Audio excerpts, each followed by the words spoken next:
स्वागत है आज एक बार फिर से एक नई वीडियो में।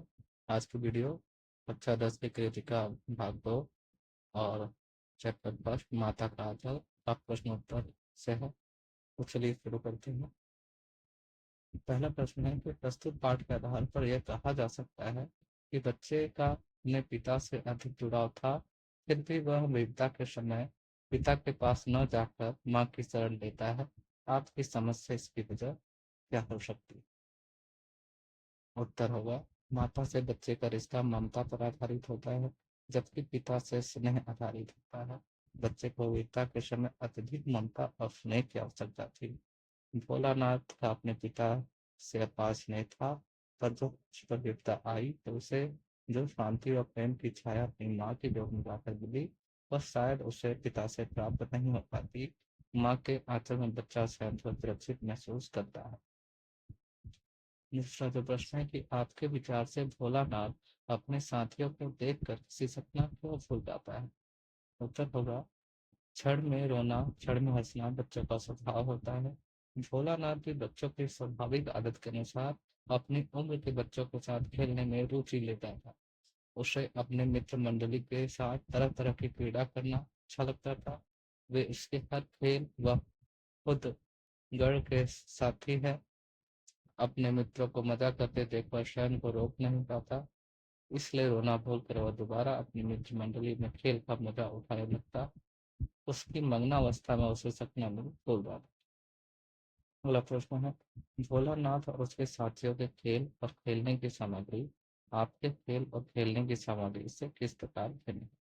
उत्तर होगा, भोलानाथ और उसके साथी खेल के लिए आंगन और खेतों में पड़ी चीजों को ही अपना खेल का आधार बनाते हैं।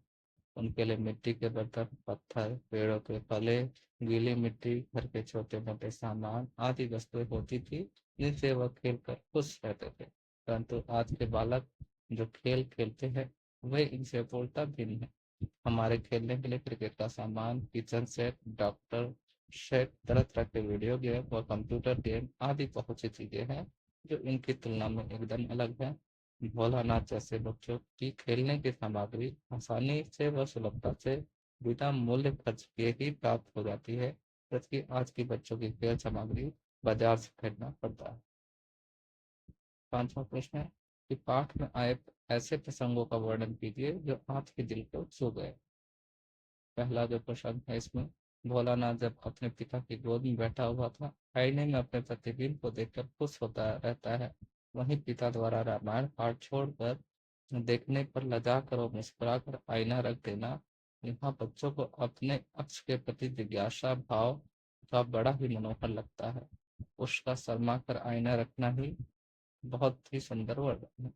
दूसरा जो प्रसंग है कि बच्चों द्वारा बारात का सांग रचते हुए दुल्हन को लिबा लाना और पिता द्वारा दुल्हन का घूंघट उठाने पर सब बच्चों का भाग जाना, बच्चों के खेल में समाज के प्रति उनका रुझान झलकता है। तो दूसरी ओर उनकी नाटकीयता, स्वांग और उनका बचपना। तीसरा जो प्रसंग है कि बच्चे का अपने पिता के साथ कुश्ती लड़ना, शिथिल होकर बच्चे के बल को बढ़ावा देना और पछाड़ कर गिर जाना, बच्चे का अपने पिता की मूंछ खींचना और पिता का इसमें प्रसन्न होना बड़ा ही आनंदमय प्रसंग है। छठवां प्रश्न है कि इस उपन्यास में 30 के दशक की ग्रामीण संस्कृति का चित्रण है। आज की ग्रामीण संस्कृति में आपको किस तरह के परिवर्तन दिखाई देते हैं? उत्तर होगा, 30 के दशक की संस्कृति में किसी प्रकार के दिखावे का अभाव था। ये लोग बहुत ही सीधे साधे हुआ करते थे, लोग परस्पर मिलजुल कर रहा करते थे, किसी भी पर्व त्योहार को पूरे उत्साह के साथ मनाते थे। गांव में बचपन से खेल खेल में ही वैसी सभी बातों को सिखाया जाता था जिससे बच्चे बड़े होकर अपने कार्य क्षेत्र में प्रवीण हो सके और व्यावहारिक भी बन सके। आज की ग्रामीण संस्कृति में काफी बदलाव आए हैं। अब गांव में दूषित राजनीति के पांव पसारने के कारण लोगों के अंदर जाति, धर्म, संप्रदाय और अमीर गरीब जैसे भेद पनप गए हैं। आज के गांव में लगभग सारी शहरी सुविधाएं लोगों को प्राप्त हो रही हैं।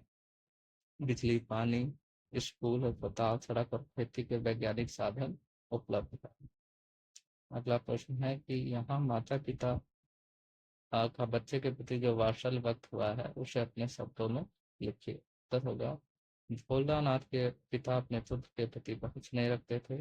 सुबह से लेकर शाम तक जितना भी समय मिलता उसे वे अपने भोलानाथ के साथ बिताते थे। भोलानाथ को जब सुबह सुबह जगाना, नहलाना, अपने साथ पूजा के लिए बिठाना, अपने साथ मछली को चारा खिलाने ले जाना और उसके खेलों में शामिल होना उनके गहरे लगाव को बताता है। भोलानाथ की माता कौशल व ममत्व से भरपूर माता है। भोलानाथ को भोजन कराने के लिए उनका भिन्न भिन्न तरह से स्वांग रचना एक स्नेही माता की ओर संकेत करता है, जो अपने पुत्र के भोजन को लेकर चिंतित है। दूसरी ओर उसको लहूलुहान व भय से कांपता देखकर माँ भी स्वयं रोने व चिल्लाने लगती है। अपने पुत्र की ऐसी दशा को देखकर माँ का हृदय भी दुखी हो जाता है। माँ का ममता लुमन इतना भावुक है कि वो बच्चों को डर के मारे कांपता देखकर रोने लगती है। उसकी ममता पाठक को बहुत प्रभावित करती है। 9वां प्रश्न है कि माता का आंचल शीर्षक की उपयुक्तता बताते हुए कोई अन्य शीर्षक सुझाए। उत्तर होगा, लेखक ने इस कहानी का नाम माँ का आंचल उपयुक्त रखा है। इस कहानी में माँ के आंचल की सार्थकता को समझाने का प्रयास किया गया है। भोलानाथ को माता व पिता दोनों में ही बहुत प्रेम मिला।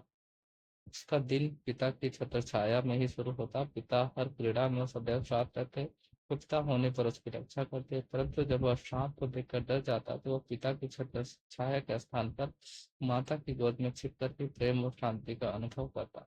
माता उसके भय से भयभीत है, उसके दुख से दुखी है, उसके आंसू से खिन्न है कि वह अपने पुत्र की पीड़ा को समाप्त कर सके। माँ का यही प्रयास उसके बच्चे को आत्मिक सुख व प्रेम का अनुभव कराता है। इसके लिए एक उपयुक्त शीर्षक और हो सकता था माँ की ममता, क्योंकि कहानी में माँ का स्नेह ही प्रधान है।